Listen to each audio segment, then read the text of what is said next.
Quem que você pensa que é? Eu sou o Batatinha. Cara, o que você pensa que você tá fazendo? Eu tô tocando zabumba. Não pode tocar essa bomba aqui. Não pode tocar zabumba aqui. Bom. Olha.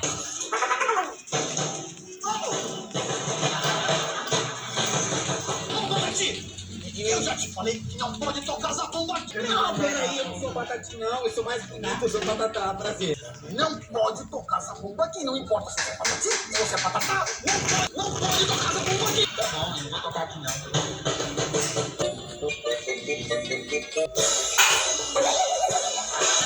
Você tá louco? Eu já não falei pra você parar de fazer essa barulheira toda. Não, você disse que não é pra tocar essa bomba. Isso aqui é prato. Não é pra tocar essa bomba e nem prato. Não é pra fazer barulho, não. Você não entendeu? Eu tô saindo já. Eu acabei de falar pra você não ficar tocando esses pratos aqui. Calma. Ei, você falou que não podia tocar essa bomba. Isso aqui não é zabumba, isso aqui é prato. Você entendeu? Entendi. Some daqui dentro aí esse prato.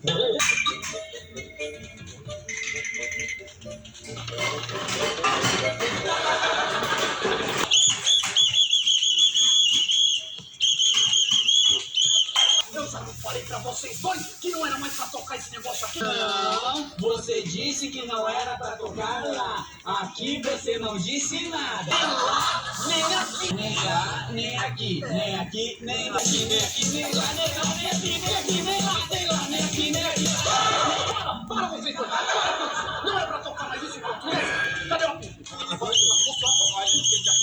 Me dá esse cara. Não tá comigo não, moço. Me dá.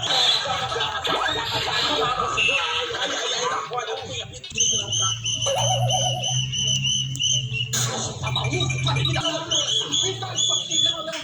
Cadê? Cadê? Tira essa cara.